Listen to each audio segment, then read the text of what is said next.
এই ভিডিওতে আমরা একটা পরমাণুর বেসিক স্ট্রাকচার নিয়ে আলোচনা করব। তোমরা দেখো, আমরা জানি একটা পরমাণুর তিনটি অবপারমাণবিক কণা থাকে। একটা হচ্ছে প্রোটন, যার আধান পজিটিভ তড়িৎ আধান, একটা নিউট্রন যেটা নিস্তড়িত হয়, এবং একটা থাকে ইলেকট্রন। ঠিক আছে, এই তিনটি অবপারমাণবিক কণা আমরা একটা পরমাণুর মধ্যে পাই। এবার ব্যাপার যে পরমাণুর নিউক্লিয়াস যেটা আছে, নিউক্লিয়াসের মধ্যে কি থাকে? নিউট্রন থাকে এবং প্রোটন থাকে। ঠিক আছে, এবং পরমাণু সবসময় নিস্তড়িত হয়, মানে ইলেকট্রো নিউট্রাল হয়, কারণ পরমাণুর মধ্যে যতটা সংখ্যক প্রোটন থাকে ততটা সংখ্যক ইলেকট্রন থাকে।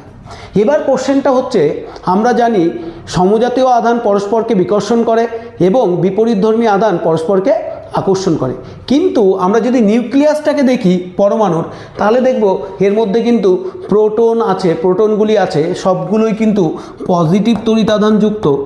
যার মধ্যে পজিটিভ তড়িৎ আধান আছে মানে তারা সমজাতীয় আধান, এবং নিউট্রন আছে যার কোনো আধানই নেই। তার মানে আধানগুলি কি, কোন আধানগুলি আছে?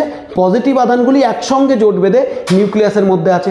কিন্তু আমরা তো জানি সমজাতীয় আধান পরস্পরকে বিকর্ষণ করে, তাহলে কেন নিউক্লিয়াস ভেঙে যাচ্ছে না? তোমাদের কারো যদি অ্যান্সার জানা থাকে অবশ্যই আমাকে কমেন্ট করে জানাবে, নাহলে পরের